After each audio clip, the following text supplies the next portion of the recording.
you see the video. Everyone's seen the video at this point. Do you regret anything that happened that night? Absolutely. Immediately recognizing there's discredit to my service to her in the situation. I got so much focused on what I observed then at the time was an issue. We had a junior deputy that had just started out. She was just released on her own, Deputy Pereira, and she had already made contact with Miss Leal, and she broke contact, and that's a no-no. You do the best you can to keep them out, whether it's talking them down, whether it's doing what you need to do. I got focused on that, and my train of thought was that, and now I need to get her back out of the house because we don't know what's inside. The inside is the unknown, and that was what my focus was on at that point. The video shows, when you walk up on scene, they knock on the door, she comes back out, and what went through your mind when she walked back out that door? Was it to get inside to search? For a search of persons, a security check, yes, because she wasn't the one that called. Her family member, whether it was a cousin or a sister, I can't remember, called at this point. I didn't know if she was still inside because they had broke contact at some point with her with dispatch. So I knew that she was probably going to be inside. I responded to hundreds of calls in different areas, and 9 times out of 10, there's usually going to be someone else there, if not a next door neighbor, upstairs, downstairs. There's somebody who, if they've taken the time to call a third-party caller, they're going to stick around and be within the vicinity. Her cousin, or her family member, maybe. The family member was still in there, of course, going through the deal after the fact, and that's where we were going back and forth, and that's when she popped out, and of course that's confirmation that yes, she was inside. And you thought the suspect was still inside? Correct. I had a keen belief. I had never been there before to that residence, or ever had contact with either or any of the subjects that we dealt with that evening. The information that was being relayed to us through dispatch, over the radio, through MDT as we're going along, the boyfriend had a prior assaultive history with her. There was a warrant for him, and it was all assaultive stuff in regards to her contact with him, his contact with her, rather. And so these are just things, they're just little red flags going up. And at this point now, with the just all that, my focus was we need to make sure that he's not in there. Well, you see in that video, when you move toward the door, you put your hand on her. What was going through your mind when you decided to put your hands on her? Right. So my intent was at the point, let's get her separated. Let's get her to continue to keep on talking with a female deputy whom she already established contact with. Looking back after the fact, one of my things that I could have done, and which we receive training on, we get more training on, because that is obviously a topic that's something that the public wants in policing nowadays, to de-escalate and do what we can. She was at a pretty even tone at that point. She had not elevated her voice by any means. There was no confrontation. So I felt that it was going to be passed enough to the point where I could just basically get her off to the side so I can start making contact at the door, doing call-outs to see if anybody else was in there. And it was an immediate response as soon as I went like this to get to her, to kind of get her this way. She was quick, and she held on for dear life on the door handle. She wasn't fighting us. She was just trying to make sure that we were not going to get entry to the apartment. She's eventually taken to the ground. Right. She's yelling. You all are shouting commands at her. Right. The video in and of itself sounds bad, looks bad. It's a domestic violence victim calling for help. She ends up on the ground under deputies and in handcuffs. You know how this video looks to the public. Absolutely. And I don't want to take anything away from that. It does sound bad. It's in a closed-in foyer. It's all cement. It's an apartment complex, closed-in foyer area, and it was loud. And granted, yes, she was screaming. Yes. There was a mix of, still I believe that there was a mix of an alert that he may have been inside, and then more so just an alert to just buzz off. Excuse me. Or she just didn't want anything to happen as far as us going inside. Did at any point during that call when you walked up, did you ever lose your cool? Did you ever cross the line where you knew, I should not be doing this right now? My professionalism, yes, it went out the window. And again, my focus was on that deputy. I stayed stuck on that for whatever reason. I don't know why. I stayed stuck on that. I was upset in the moment that she broke that contact, and then immediately when the victim responded in the manner that she did, of course, how she perceives me coming at her to move her away, and I'm invading her space. Yes, she's going to react that way. And I forgot where we're going with that. What was the question? Oh, just that did you ever in your mind think to yourself that, man, I may be crossing a line? Yes, right. So, and again, my professionalism went out the window just with the contact from the deputy that initially made the initial contact with her, and I could have. We probably could have stayed back a bit and let the female deputy talk a little bit more, but I felt that there was an urgency to get inside based on everything was going. Now that we had her inside, but now the other thing is we possibly have somebody else inside, which would that been the caller, and that was of course known after the fact as we proceeded through the call.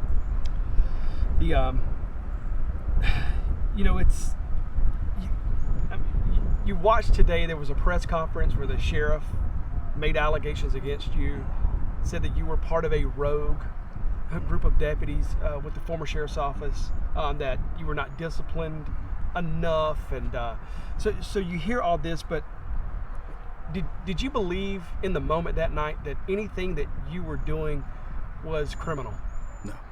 No. I did not have any malicious intent to hurt her. She's already been victimized. She's already been through a lot. Her neighbor even added too, y'all don't put her through this. And I was just point after the fact when she was already in handcuffs. Don't put her through this. She's already been through enough. So he's seen it too. So there's obviously a history of violence. Like I said, I'd never been there before. And for him to say that, it was just, it was just one of those things after the fact that you read into it. As far as the information goes, in regards to the history, the continuance of domestic situations. I guess you took an extraordinary step today. I mean, you decided to pick up the phone and give us a call. What led you to decide to sit down and talk about this? Initially, you've reached out to me before. Then I was employed, and I was under a policy that I couldn't freely reach out to you, and I was worried about losing my job.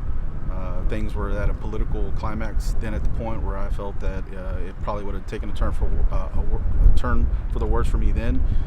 Granted, but here I am now. I've already gone through the process that I have gone through, and rightfully so. And there's nothing wrong with it. It's accountability.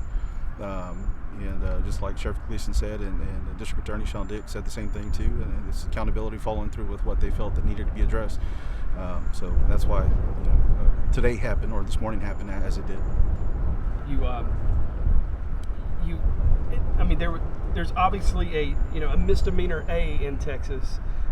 That's grounds for a license revocation. Yes, sir. At this point, do you plan to fight this, to plea? I mean, what is your plans for your future in law enforcement? It's not so much fighting it. It's going through the process as anyone else would have. Granted, in regards to the offense, there's due process there, but in regards to the license, it's going to be up to the public. It's going to be up to TCOL. It's going to be up to the TMPA representation that I have to see if they're going to continue to find it worth for me to continue in law enforcement. And I leave that up to them. I've dedicated the first half of my adult life in law enforcement, and I initially wanted to be at Williamson County, and years ago I got to where I wanted to be, and I understand why I'm here now, or how things have ended up, and I'm not trying to take away anything that I've done to put myself in a situation, because I could have done better, by all means. But I would like to continue if I would be allowed to, but that's not up to me. That is out of my hands. The charge listed is assault and official oppression. Correct. Do you, sitting here today, feel as though you committed any assault on this victim or official oppression? No, so that was not my intent. I was not there unlawfully. I was there on a call for service for someone who had been in a circumstance of being in a strangulation with information of a known boyfriend, or I would say someone that she was in a relationship with. Everything else, the information I got beforehand, before I got there, it gets the wheels turning, red flags start going up of what the urgency is to take care of things. Now, even folks that are here then at the time when the incident occurred, and now disagree with it. You got some people in and some people out, and everybody's going to have, what they call the Monday night quarterback in law enforcement. Everybody's going to have something to say after the fact. You could have done this better. Now, granted, again, not taking away that my professionalism, I felt there, by all means. I could have done better there. I could have held back. I could have let things de-escalate. I could have let Deputy Pearl do her thing and try to reestablish that relationship. But in my mind, I'm thinking, I got to get in there because I got to make sure that the other party is safe. And one, if he's in there, we need to get him out because he's got a warrant. Because if we leave and we're not able to get him in custody or take care of this, the likelihood of her being in danger is probable. It's going to be high. And again, that's based off my training experience and going through the stuff that I've dealt with, and not here within Williamson County, but in previous agencies that I've worked for. Different demographics that things happen like that. And I was just going off of experience at the time and things that I've dealt with as far as domestic situations. Again, out of the hundreds and hundreds of calls that I've responded to over the years. What did you think when you got the call yesterday from Williamson County that we've got warrants? Hard drop.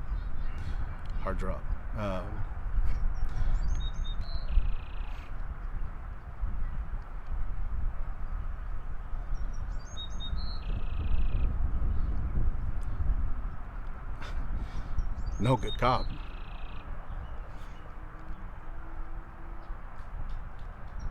No good cop likes a bad cop. I have always operated on a direct form of communication, so I effectively communicate what it is that I'm trying to do, especially when I recognize something that needs to be taken care of. And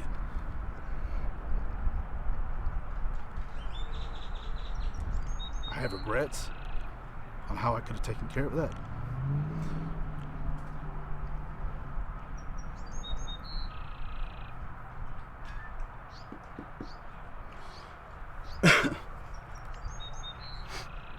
Excuse me. Take your time.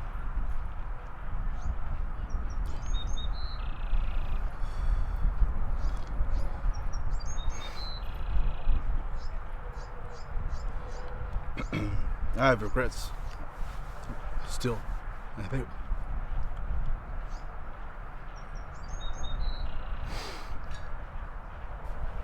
Sounds like this crushed you, man.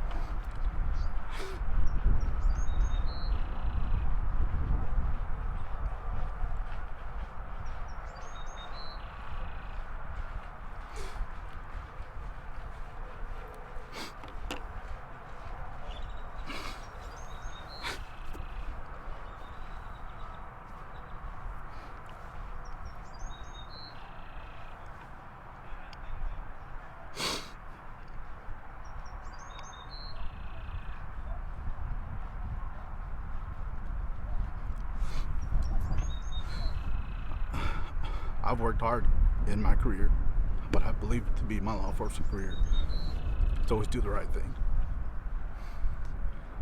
Things like this domestic that I dealt with, I've dealt with previously. I grew up in an abusive household. I witnessed my mother be beaten, and I always take that with me. I always had that with me. I always felt that I always needed to do more. Sometimes you can't do more because the victim won't allow you to. They don't want you to. They're fearful what happens when you leave, what happens after the fact, because what we do there in that moment is temporary. Even though, yes, we're stopping that situation, we're resolving what is going on there. It's temporary. They have to go back to that world. We don't. And we may have to for another call of service, and it continues. And I got to the point where if I dealt with something, I recognized that something needed to be taken care of. I did it so that they know that the next time that I came around, that things were going to be handled, things were going to be fully addressed, not just pushed off to the side. Or, oh, the cops don't do anything, the cops don't care. And here, disservice to her, I still gave her that perception. One of her statements on there that I recall and will stay with me is, I know who you Williamson County guys are. I've never had contact with her. So that just tells you the context that she's had previously before. And again, I don't know how long she's been living here. And I would imagine it would go before the prior administration as well, too, for her to say something like that. Williamson County had a reputation. One of the biggest sayings was always, come on vacation, leave on probation, that type of deal. And Any truth to that? From my perspective, as far as sternness, dealing with things, I believe so. Anything that ever came about to where something needed to be addressed, it was going to be taken care of. It was going to be taken lightly. You deal here in this area, Cedar Park, Austin, some of Travis County. They're, the officers and the deputies you deal with, you encounter sometimes. A lot of times they see the car show up and they're like, dang, Williamson County's here. All right, well, let's act right. And you see the guys they're dealing with change their tone. The officers, the deputies will come up to you and tell you, hey, man, thanks for just showing up. Can you just wait there a little bit until things work out and until we take care of what we need to? And that's the reputation that has rolled along, and that's how I see it in that perspective in regards to taking care of things. But to getting back to the whole deal, it's affected me because hearing the lack of my professionalism and not keeping focus on what needed to be handled the right way, I failed my family. I failed myself. I've tarnished the badge even further in regards to public's perception of law enforcement in general, not here in Williamson County, not here in just Central Texas, not in Texas, on a national level, with everything that's going on right now, that I really need to be part of this. Could I have taken care of this? Could I have prevented this? Yes, absolutely. And that's, I've discussed it before, I take full accountability for. But in regards to the whole unlawful aspect of it, was my intent, and did I go in with malicious means to go and assault her and victimize her further and put her in a predicament to where she was going to have to go through a horror ordeal? No, that was never my intent. I think another thing that caught me by surprise is just her reaction to us, or me, I won't say us, to me, in regards to when my notion was to just get her to Pereira to deal with on that end. And when I made contact with the door, or was going to make contact with the door, at that point there was no recovery. And in the moment you try to stay stern and try to stay focused on what needed to go on, it needs to be how it needs to go and what needs to happen, taken care of. And I fell apart and all the way through. And my professionalism was done all the way through as well too. I know Deputy Pereira had some words for her that opened her up for some questions that I shouldn't have finished and that I did. I think she was asking why this was happening, and that's towards the end of the segment there of our contact with her. And I followed up with what happened out there didn't need to happen. When you do what you did, that's going to happen. And I could have put it better, but I probably would have relayed the same information, but in a better manner. But even then, I already lost her. I lost her. I lost her confidence in my service to her. That's something that I can't get back, and I will carry with me, regardless of whether I'm allowed to return to law enforcement or not. It's just something that I have to accept and something that I did.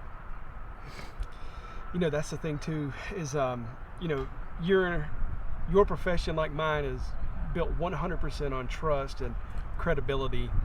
That video is out there.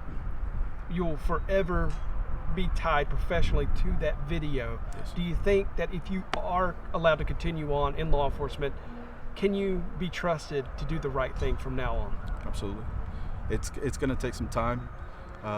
It may not be here in Williamson County. It may not be anywhere close to Williamson County. Like I said, I failed the community. Williamson County here are very vocal. They'll let you know when they don't like something. And I've always appreciated that. Williamson County always had our backs with anything and everything we did. There may have been a lot of folks, and they were very quick to tell you that they didn't like the prior administration. You're all right though, and that's something to go along with, right? Because we're not all the same. And and that's one of those things that it's going to just be up to the public to, if that's what ends up happening, and if it was the ultimate determination for the public to allow me to come back, and that'd be I'd be grateful for that, because that is what I've dedicated my life to in law enforcement and provided for my family as well too. I messed up. I made a mistake. Not by any means that I ever tried to get to the point that I thought this was going to go away. The Rangers investigated it. And that's the pinnacle of law enforcement, Texas Rangers. And once they addressed it, I'm like, okay, well, here we go then. And I have no reservations there. I spoke with them. We did what we did there, and I didn't hear anything for several months. And I inquired before the new administration took office as well too. And I inquired, and even directly to the DA's office, and the DA said, "Hey, just No, not right now. We don't have any information for you, and which is fine because they did. If they didn't, they didn't. I mean, that's not my place. You usually get an attorney for that, but I'm trying to. If what happened when I got the call yesterday and what had to happen today, I had received that, then I would have taken care of it in the same manner. It would have been no different. I'm not hiding from anything. When Detective Boatwright called me yesterday, yeah, my heart dropped. Sank my world. I've been unemployed since then. No agency is wanting to even really look at me with reason, and I understand. But it just got even worse. But yes, sir. Well, what do I need to do? Where do I need to go? And just like Sheriff Gleason said, there was no special treatment. I did everything that any other individual charged with an offense had to go through. There was nothing in the process to the point where we're gonna just do this. No, I went through the whole process. Even in the booking paperwork that you receive, I just got a glance at my booking photo. I'm like, wow. You don't really see it. It's not so much the mirror, but just seeing something, your name, state of Texas, against you, and then to see my booking photo on there in the state that I was in at that time. And I think even in the booking photo, it references where I was at that time. As far as the accountability part, I mean, I don't know what more there that you need as far as confirmation. I knew it was there, and I broke down there as well. But other than that, I mean, just like District Attorney Sean Dick said, that they just want to go through the accountability portion of it for something that they weren't able to address, and they're addressing it now. So that was, I guess, the delay. Otherwise, we would have taken care of it then. And I resigned from the sheriff's office because indirectly and figuratively speaking, I felt like I saw the writing on the walls when I was initially brought in by one of the CID lieutenants. They said, "Hey, look, we're going to put you out of your position because we'll bring someone with more experience." That's fine. I get that part because I was only a year in on the investigation side. And he says, "I don't know where you'll end up, but just go ahead and you're probably up on patrol. Just go get a unit, and then we'll go from there. And you'll wait for your orders." And yes, sir. So no fuss, nothing. I understood. I was just thinking then at the time I was lucky to be able to thinking I was going to be able to keep my job. I didn't get any notification that they were going to do otherwise, and I went to go get my unit, and people that I would normally call and send emails to confirm things weren't responding to me. And I'm just like, well, it just started dwelling me. A couple hours later, still nothing. Finally, my last supervisor referenced, "Hey, just go home. Next week we'll talk about it. We'll figure out where you need to be." And I'm okay. And then over the weekend, I couldn't let it go, and I just finally said, well, it's evident that because they believed I was affiliated with the Chody administration, that I was one of his guys. Anybody that was with the Light PD show, they just want to get it out, and I understood. That's why I left. I felt that the Rangers had already done what they did. There was nothing that had continued to come up that was current with the after their investigation, and I inquired myself, so I'm like, well, I guess it's time for me to go, and maybe I'll find a home somewhere else quickly and go from there. I get my F5, my license status, and it's on the general discharge. And so, if they had that, if I was informed then I wouldn't have left, because I would have known that I was under investigation, and I would have remained. If I would have known, and I watched a little bit of the conference, if I would have known that they were going to provide me the opportunity to stay while all the legal stuff went through, then I would have stayed. But no one ever told me anything. No one ever communicated with me, and so that's why I resigned. When did you resign? I resigned 1/3 or 1/5. Right at the beginning of the year. Oh, so you were okay with the new administration. I got you. Okay. You so I guess to wrap this up, it is at that press conference today, I mean, there was a clear tie that the sheriff drew a clear line between you and Robert Chody, you, Live PD, you, and the scrutiny that has come down on the sheriff's office. There's also the discussion about the Wilco Badass Award. Were you ever offered gift cards or offered appearances on Live PD to abuse people? No, sir. Absolutely not.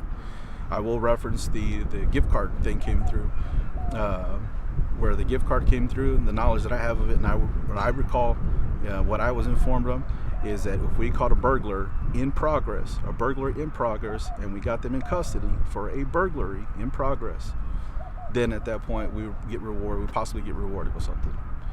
And that was the only thing that I have recollection that I have off of a gift card. I never had any affiliation with that. I never received anything. I was never informed of that. So no. Was the Wilco Badass something you all joked about internally? That was something that was said amongst a lot of the SWAT guys and any of I guess the ones that were closer to the Live PD stuff.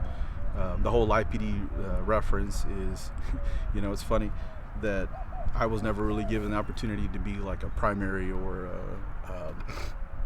I guess one of the main ones, because they said I was not fitting for camera. I was basically too heavy for camera, and which I thought was funny, because when I got to the point where I did that first night of the Live PD, back when I had contact with a drunk elderly female, that one was aired.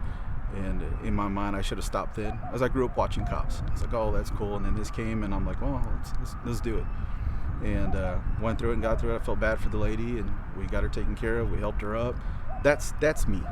And yes, dealing with DWI investigations is something that was always close to my heart, that I was always pay extra attention to, and really be thorough about it. I didn't take that out on her in a personal effect. It's one of those things that that if I could take that back, I probably would have only done that one and that one only. But even then, at that point, there was no one on shift that was wanting to do it anymore. And when I said I didn't want to do it anymore, they're like, well, you're the only one with experience. Let's just keep them riding out with you. And I think I had maybe 3 or 4 more contacts after that were not a Live PD live segment, but they were a off segment, says previously recorded or something to that effect. And I had maybe 3 or 4 of those. That was my involvement with Live PD. But if I could take that back, I probably would have only done that one and just stepped away and really put my foot down and said, no, I don't want to do it. As much of a highlight that could have been for law enforcement, and could have been for everything in general, it wasn't. It ended up turning into a shamble. And, now, it's like the Sheriff Gleason said, it was the catalyst of the bill that was passed, and that law enforcement will never be documented in a manner like that again. And I understand that. You I guess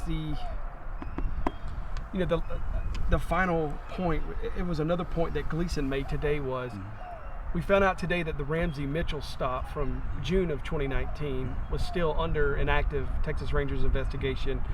You see you in that video coming in fairly late. Yeah. You run up and you jump down on top of Ramsey Mitchell with a knee and began to take action. I guess just like this other case we're talking about, is there anything about what you did in the Ramsey Mitchell call that you would do differently today? My 2 strikes were deliberate to his back to gain control of his arm. If you watch that video closely, once that happened, got control of arm, K9 Deputy Charles Duvall got the arm up, able to percuss him, it was done. Everybody starts weeding off. We had one of the deputies here on the left side that eventually got off, and what happened beforehand, that I wasn't a part of. Picked him up, got him up, medical saw him, we got him off to the side, and he was dealing his deal, and I stood with him, and it was over. I felt that once that I had done that portion of my involvement in that, it was over. Because he was still actively resisting. He was under excited delirium. He was under the influence of drugs or something. But best of my knowledge on that, in regards to how he was at the time, I think even after the fact of the jail, I think he started to come to realize, and he was apologizing and saying, I'm sorry I made you guys do that. Well, it's not necessarily he made us do that.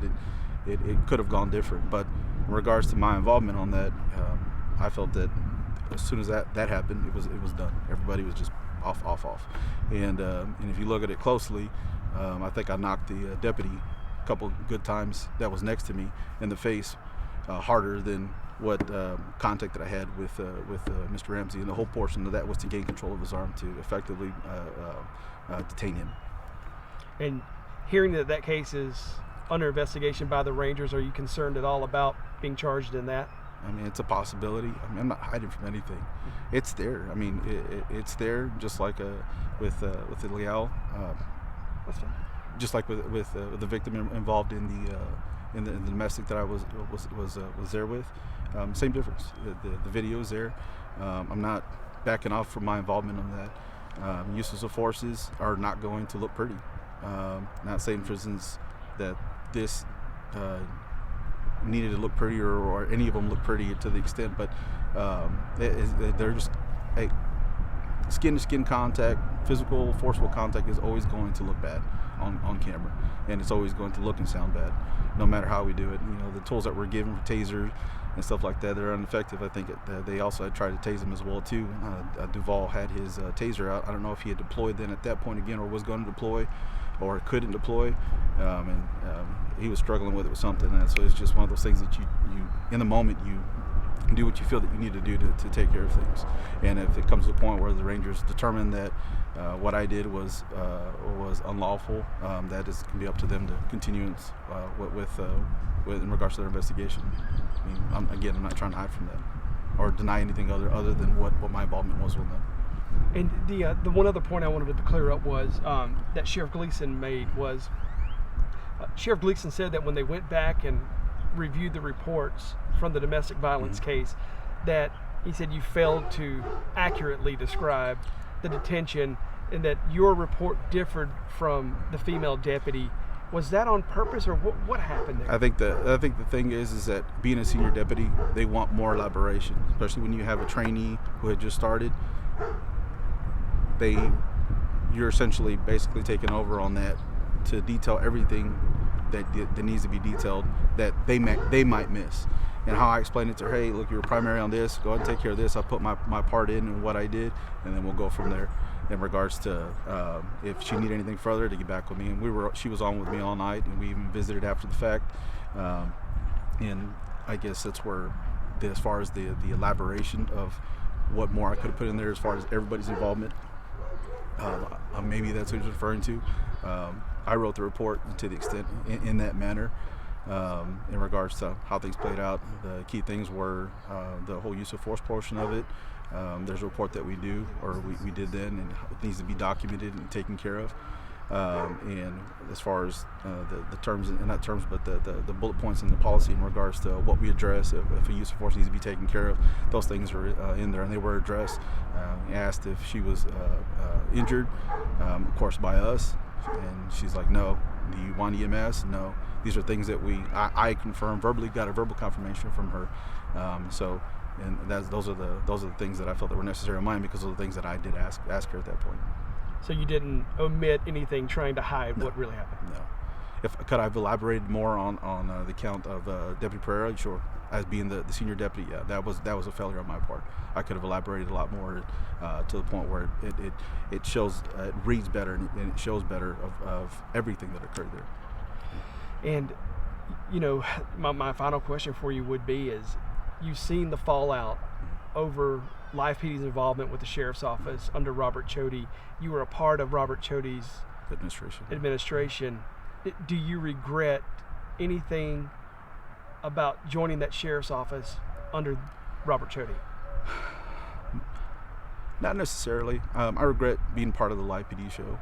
I think I got tangled up with wanting to be more involved. I started out initially with the lip sync battle, the national thing that started going about. I was real timid. I had always been shy about doing stuff. And then at the time, my wife was, we were in a scare that she was possibly going to have cancer, and she was going through a deal. So to brighten her up and show her what I did that being a goofy video and made her laugh, and that's where that started. The next one was a hair thing. I got my hair buzzed, and then I got my son involved in the junior deputy stuff, and I saw it as getting more involved. If I could take any of that back, it'd be the live PD thing in regards to any involvement with that. But in regards to everything that has happened, I don't have any reservations, because some of the people that are there now were there then. They're all good people. They're all good people.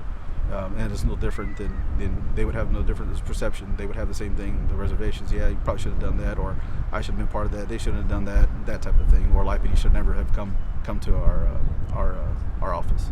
One of those things, maybe. Do you believe, in your opinion, did live PD take the sheriff's office in a bad direction? I think with the direction overall, yes.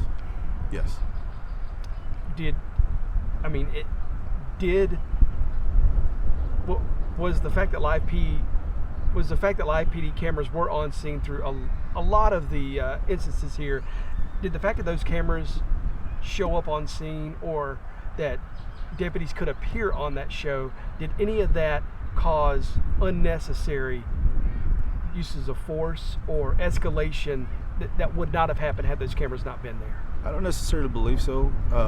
I think, if anything, it heightened our interactions with folks, because they were pissed off because, can I say pissed off? Sorry. Yeah, they would get upset, or they would get pissed off because they saw the cameras there. They didn't want to be recorded. Now, granted, they didn't understand that there were things and waivers that they would have to sign after the fact, and 9 times out of 10, when the producer would go up and ask the arrestee or the folks that we dealt with, hey, I need you to sign this, or can you sign this, so you're going to appear on camera? I'm like, no, buzz off, no. A lot of those contacts would be that, and I think that notion of that, cameras in the face, and they just got to the point, of course, when they started to catch and realize what the live PD was doing, and that they were with us a lot of times, but they were even deputies that didn't have anybody with them, but because they had the camera, they're thinking, oh, I'm on live PD. It's not an actual live PD camera, or a camera, so to speak, like one of yours. It's just the body camera, and they would lose it, and they would just escalate the situation to the point where it's like, oh, we can't do anything. Whether just write it out with them or whatever it may be. But getting back to necessarily saying that it made people want to do more than what they should, I don't think so. Okay. I think that is, unless there's something else I did not ask you that you want to say, or anything you want to say to that victim. Yes. How do you want to close it out? Is it a statement you want to start out with, or just? Yeah, I'll just ask you. The public seen the video again today. They saw your mug shot, the charges against you. You heard the sheriff call you essentially a bad cop. Right. Is there anything you want the public to know about Lorenzo Hernandez? First and foremost, extend my apology to the victim. Regardless of her circumstances and the life that she lived, she was not to be subjected by my failure of professionalism to her. I failed her in my service. I think I made that very clear. Overall, to the people that I worked with, then at the time, that still remain at the sheriff's office, and they're good folks, because they're good cops here. That I didn't make life any easier for them then and probably now. The public's smart enough to understand the difference and know. And it's a hit or miss sometimes. We may get resistance, or we may not. And there's gonna be some folks that don't like the police, and we get that, we understand, and that's the filter that we have to always have with us. And that's what I failed to have, to keep with me. Extending that apology to them as well too, because I brought disgust for Williamson County law enforcement, and then on a national spotlight as well too. We're not only going through it here, all of Texas, all of our nation is going through it, and I didn't help any of the situation. I accept accountability for that, because I can't take that back, and I will carry that with me, even if I'm not allowed to go in law enforcement. That will always remain continue law enforcement, that will always remain as one of my regrets in that, because again, I've worked so hard to get in this spot. Wilco was always going to be it was always my dream job to be here. I couldn't start when I first started out in the academy, but I finally got here, and then even this very second, I'm just dumbfounded that I can't be a part of Williamson County anymore. And more so the residents of Williamson County, like I said before, they're very vocal. They'll tell you how it is, and they tell you how they feel. And I felt them because they had our back. And like I said, it's one of those things that they either like you or they didn't. And there are going to be people who, again, see this interview, see this video, and will never be convinced that you aren't a bad cop. What do you say to those people too?